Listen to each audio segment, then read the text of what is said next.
حضرت سیدنا آدم علیہ السلام نے جو گندم کا دانہ کھایا، آپ دیکھیں گے یعنی کس طریقے سے ایک عام یعنی پڑھے لکھے لوگ اپنے آپ کو بڑا ویل ایجوکیٹ کہتے ہیں، لبرل سب کا، وہ کس طرح حضرت آدم پر تبصرہ کر رہے ہوتے، العیاذ باللہ، استغفر اللہ۔ بلکہ ایک جگہ تو میں نے کوئی تحریر پڑھی کہ جب حضرت آدم علیہ السلام کو جنت سے اللہ رب العالمین کی جو حکمت تھی، آپ جنت سے باہر تشریف لائے وہ گندم کے دانے کے بعد، تو معاذ اللہ میں نام نہیں لیتا لیکن آپ کو صرف ایک صورت دکھانے کے ناظرین کو، اس نے باقاعدہ یہ غالب کا شعر پڑھا کہ بڑے بے آبرو ہو کر تیرے کوچے سے ہم نکلے۔ اب غالب نے یہ شعر کس کے لیے کہا ہے اور اس کو لے جا کر تو کہاں فٹ کر رہا ہے کہ بڑے بے آبرو ہو کر تیرے کوچے سے ہم نکلے؟ تو حضرت آدم بے آبرو ہو کر نکلے معاذ اللہ۔ تم نے قرآن پڑھا ہے، قرآن کریم سورہ طٰہٰ میں کیا لکھتا ہے؟ فَنَسِيَهَا وَلَمْ نَجِدْ لَهُ عَزْمًا، آدم بھول گئے اور ہم نے ان کے اس کام میں انٹینشن نہیں پائی،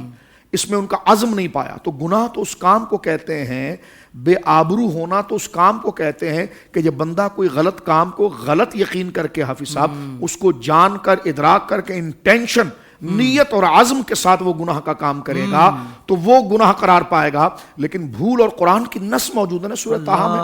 فَنَسِيَا، آدم بھول گئے، ٹھیک ہے، اور آگے اللہ فرماتا ہے فَنَسِيَا وَلَمْ نَجِدْ لَهُ عَزْمًا، ہم نے آدم علیہ السلام کے اس کام میں عزم نہیں پایا تو اللہ، اور اس ایک بھول مبارک، وہ بھول بھی کیسی مبارک تھی، اس مبارک بھول سے میں اور آپ آ گئے، اس مبارک بھول سے یہ کائنات بن گئی، اس مبارک بھول ہی کا نتیجہ تھا کہ حضور سید عالم تشریف لے آئے، اس مبارک بھول ہی کے اندر یہ حکمت تھی کہ قرآن مجید مل گیا،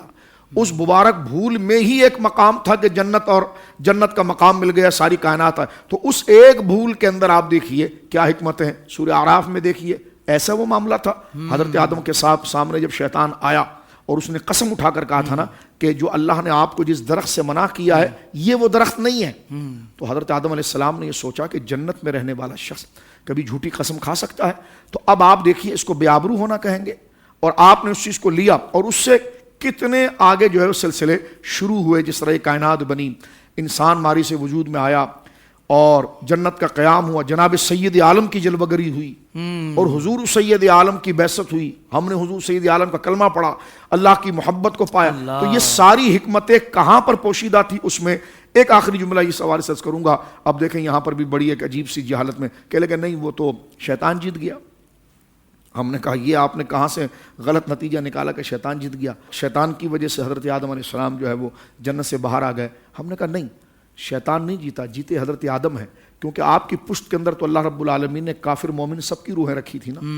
لیکن جب دنیا کے اندر آئے، ہمارے بزرگوں نے بڑا پیار، جب دنیا کے اندر آئے تو وہ اولادیں جب وہاں سے ریلیز ہوئی اور نکلی تو اب آپ دیکھیے کہ جو نافرمان تھے تو وہ شیطان کے ساتھ چلے گئے، اور جو فرمان بردار تھے وہ اولین سے لے کر آخرین تک سب کو حضرت آدم کے ساتھ جنت میں ہمیشہ کے لیے ڈال دیا جائے گا۔ تو جہاں سے وہ آئے تھے ان کو باہر کرنے آئے تھے اور دوبارہ اپنے تشریف لے گئے جنت کی طرف، اور ہمیشہ وہ اپنی اولادوں کے ساتھ اور انبیاء کے ساتھ رہیں گے۔ تو یہ میں نے صرف ایک آئینہ بتایا کہ ہم کس قدر بے باک ہو جاتے ہیں انبیاء کے۔ تو میں یہ جملہ کہنا چاہتا ہوں، جیسا ادب قرآن مجید کا ہے ایسا ہی نبیوں کا ادب ہے۔ حضرت آدم کے لیے لطیفے بنتے ہیں معاذ اللہ، حضرت عیسیٰ کے لیے ہلکا جملہ بول دیا جاتا ہے معاذ اللہ، فرشتوں کے لیے جملہ بول دیا جاتا ہے، چاند کے مسائل ہیں اس کے لیے نہ جانے کس قسم کے تبصرے کیے جاتے ہیں، علماء کی ذات کو جو ہیٹ کیا جاتا ہے، وہ جو دلائل آگے سے پڑھ رہے ہوتے ہیں اس کا مذاق و تمسخر بنایا جاتا ہے، جو کہ پیچھے سے جا کر یہ تمام دلائل ضروریات دین میں سے ہے۔ لہٰذا پہلے دیکھنا چاہیے کہ میں جو لطیفہ یا توہین یا تکذیب